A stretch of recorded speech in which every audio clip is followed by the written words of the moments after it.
লাও খা বেঙেনা খা বছৰে বছৰে বাঢ়ি যা এই পবিত্ৰ বাক্য আমি পৰম্পৰাগতভাৱে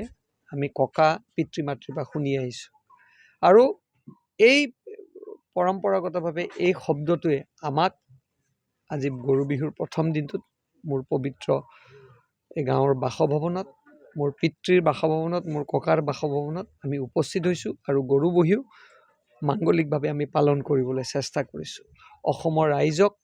এই সুযোগতে ৰঙালী বিহুৰ আন্তৰিক শুভেচ্ছা জ্ঞাপন কৰিছোঁ আৰু অনাগত দিনত অসমখন অধিক শক্তিশালী ৰূপত ৰাঙলী হৈ থাকক তাৰে মই কামনা কৰিছোঁ আৰু আমি আশা কৰিছোঁ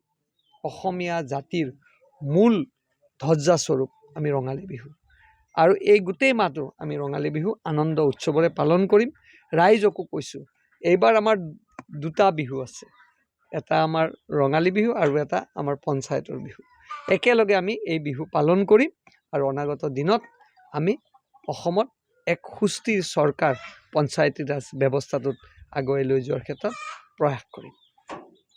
যিকোনো খবৰৰ বাবে যোগাযোগ কৰক 7099017330 লগতে 7099017110 নম্বৰত